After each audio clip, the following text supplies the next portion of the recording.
Bwana Yesu asifiwe.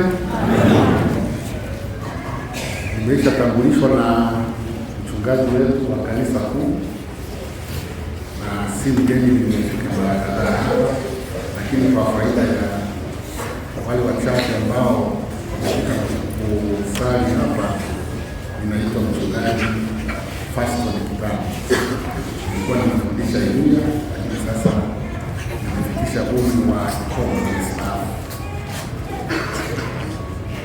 Somo linalotuongoza katika mahubiri yetu leo linapatikana kutoka katika Agano Jipya, zile nyaraka za Mtume Paulo, waraka wa pili kwa Wakorintho,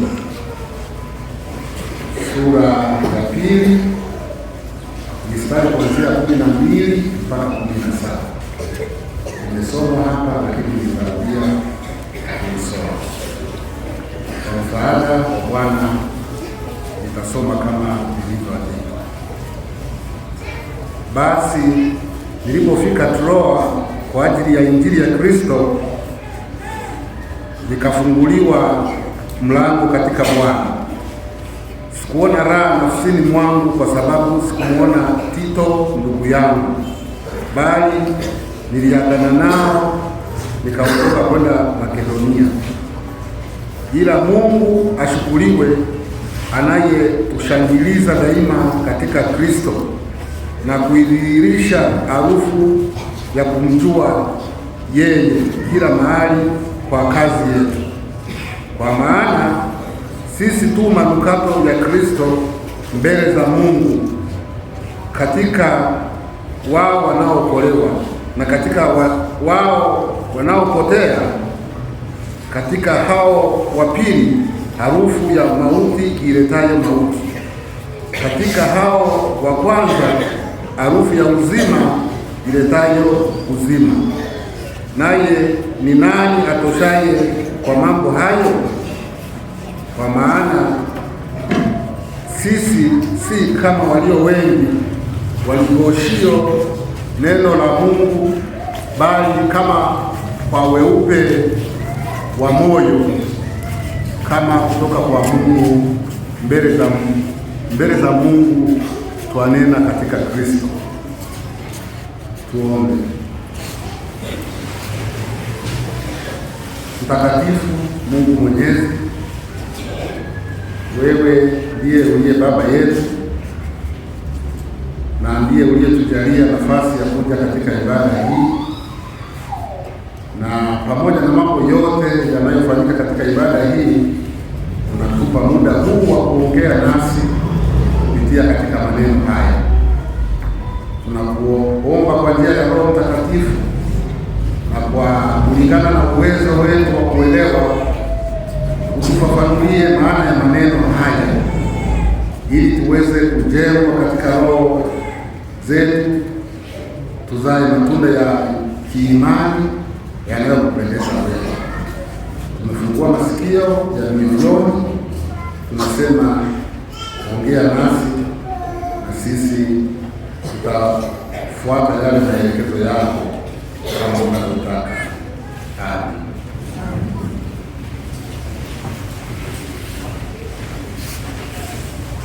Kama tulivyosikia kwenye matangazo, leo ni siku ya Bwana ya 8 kabla ya Pasaka, na kama tulivyomsikia mwandishi anaeleza habari za jinsi alivyokuwa ameenda Troa kwa ajili ya Injili. Juma hili ambalo ni la 8 ni tunaelekezwa katika juma hili la 8 kabla ya kutafakari habari ya neno la Mungu pamoja na kuangalia nguvu na uhai wa neno la Mungu na utendaji wa neno la Mungu. Na leo kichwa kilichopewa kinasema neno la Mungu li hai. Neno la Mungu li hai. Kalenda yetu siku hii ya leo inaitambulisha kwa neno la Kilatini sexagesima.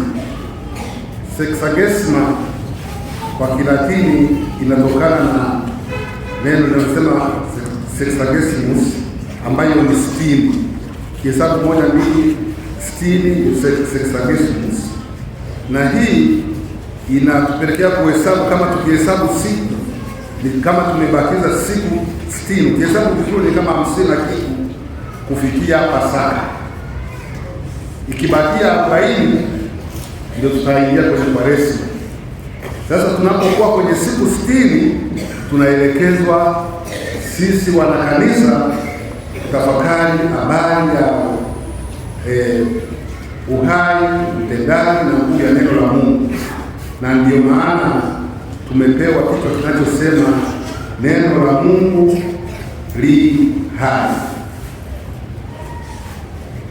Tunapotafakari kiroho hizi siku 60 zilizobakia, au round figure inayokaribia 60, kiroho ni kipindi cha kukumbushana kwamba safari yetu ya imani inaelekea msalabani, lakini msalaba huo hauishii katika kifo, bali unaelekea katika ushindi unaotokana na ufufuko au ufufuo wa Yesu.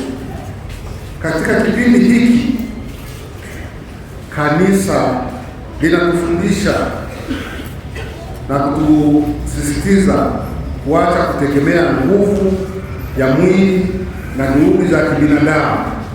Badala yake tujinyenyekeze kwa Mungu kwa njia ya toba na kulaani maisha ya dhambi, maisha maovu. Mtume Paulo katika somo nililolisema anawaandikia Wakorintho wa jumuiya ile ya Korintho wakiwa katika hali ya mazingira ya mparaganyiko na mgawanyiko na kuwa katika mashaka. Make kipindi hicho wakati anaandika kilikuwa kinabudikwa na mateso kwa Wakristo kwenye miaka ya 50. Wataalamu wanasema waraka huu uliandikwa karibu mwaka 55. Kwa hiyo ilikuwepo hali ya mateso kwa waumini wa Kikristo, lakini pia walikuwa wameibuka manabii wengi wanamhubiri Yesu kwa jinsi isiyo sawasawa.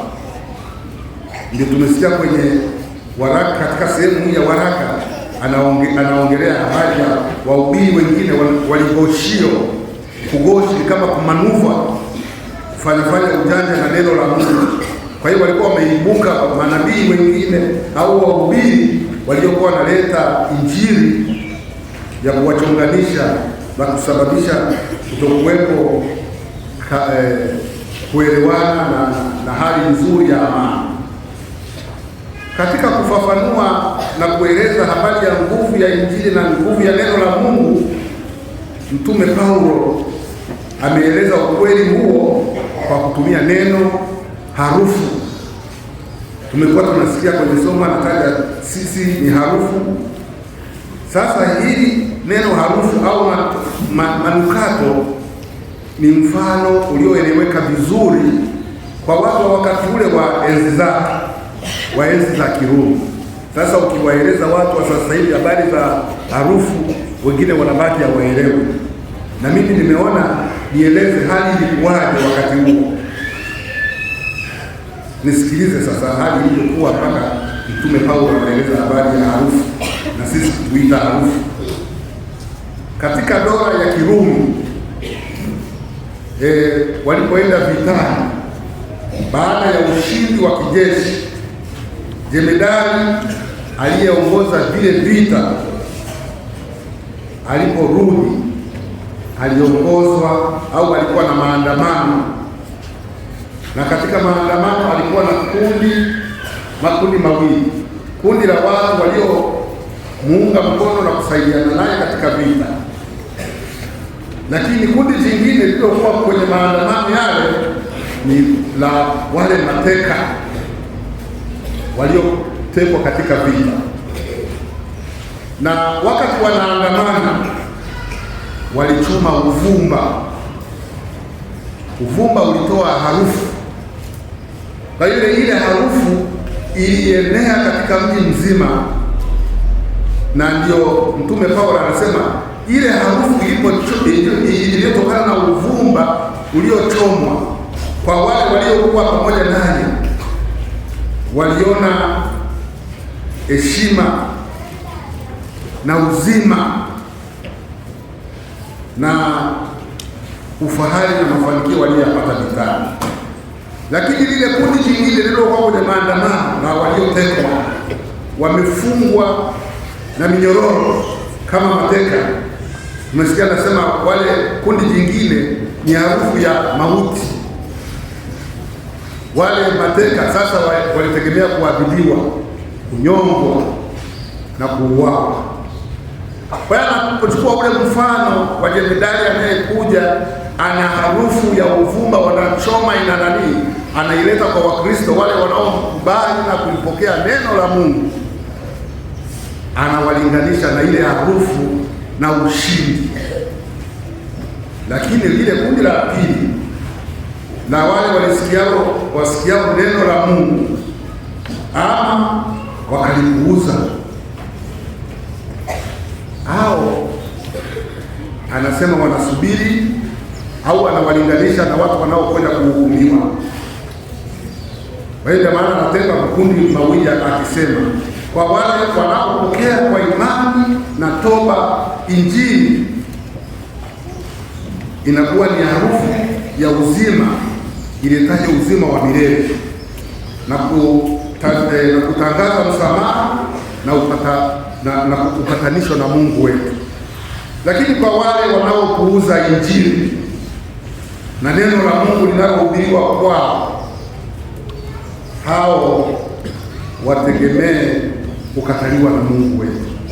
Kwa hiyo anasema ile harufu inakuwa na maana kwa wote wanaokuwa kwenye msafara, na vile vile Injili inayohubiriwa kwetu sisi inakuwa na maana ile ile. Wale wanaoikubali basi au inawatangazia uzima ambao unawaletea upatanisho na Mungu wetu, na hatimaye mwisho wa safari yao kuja kupewa uzima wa milele. Lakini wale ambao katikati ya ndani ya kanisa au hata nje ya kanisa wanahubiriwa Injili wanaipuuza, ambayo ndio tunasema ni neno la Mungu, hao wanakuwa wanategemea kukataliwa na Mungu. Kwa hiyo katika kanisa siku ya leo tunaendelea kutangaza kwa ujasiri kwamba neno la Mungu lina nguvu, neno la Mungu liko hai. Tunatangaza hivyo kwa sababu sisi washarika na wahubiri wanaohubiri hilo neno la Mungu tunatakiwa kuwa na heshima na kulipokea kwa unyenyekevu na toba, ili tuweze kukubaliwa na Mungu wetu. Mtume Paulo anapoeleza kwamba alipofika Troa, katika maelezo ya waraka wake, alipofika kwenye mji wa Troa kwa ajili ya Injili ya Kristo, mlango ulifunguliwa. Kwa hiyo kwa maana ya kiroho anatumia maneno hayo kutuambia kwamba neno la Mungu linafungua milango ya baraka, milango ya neema inayopatikana katika baraka zinazotoka kwa Mungu. Na katika maongezi na lugha ya kawaida tunayoitumia, neno mlango huwa linajaribu kuonyesha kama njia ya upendo, njia ya kuingilia. Kiweka mlango mahali pa kupenya kwenda kwenye neema. Kwa hiyo ukilipokea neno la Mungu unakuwa umepata mahali pa kuingilia kupokea neema na baraka za Mungu Katika mstari wa mwisho kabisa wa somo hili, mstari wa 17, Paulo kama anatuonya kwamba kuna wahubiri wanaoghoshi neno la Mungu ili kupata faida binafsi. Neno la Mungu alipaswi kugoshiwa ili kumnufaisha mhubiri, lakini hii imekuwa ni changamoto ya siku hizi. Wako watu wengi wanaligoshi na wanaweka bidhaa ambazo wanaziuza na kujipatia faida kubwa, wanakuwa kupata mamilioni. Utasikia watu wanakuambia kuna maji ya upako hayatolewi bure, kuna mafuta ya upako. Wamiligoshi mpaka wanaleta mafuta wanawauzia watu na kupata hela nyingi. Na chumvi nayo wamesema kuna na chumvi ya upako. Hii imekuwa ni changamoto hata kwa kizazi cha leo. Ilikuwa wakati wa Paulo wanaligoshi neno la Mungu, lakini hata kwetu sisi sasa imekuwa ni changamoto. Neno la Mungu linagoshiwa. Yawezekana hata waumini hapa wengine wameacha mafuta ya upako majumbani mwao, maana yakija yanatolewa na kununuliwa. Sio wewe unayenisikiliza una mafuta ya upako na maji ya upako. Tunatakiwa kufahamu neno la Mungu liko hai, kwa maana linatoka kwa Mungu aliye hai. Na pia neno la Mungu hututoa gizani na kutupeleka nuruni. Tusidanganywe na hao wanaogoshi neno la Mungu. Na wito wetu kwa neno la Mungu ni kuwa waaminifu maishani mwetu. Ndugu zangu katika Bwana Yesu, tukifahamu ukweli huu kuwa neno la Mungu liko hai, tusipuuze, tulisikilize na tulisome mara kwa mara, tulifuate kama linavyotuelekeza na tulitii na tuishi. Hapo tutakuwa kama manukato ya Kristo mbele za Mungu atoaye uzima wa milele kwa wachamungu wake. Bwana abariki neno lake, atubariki na sisi sote.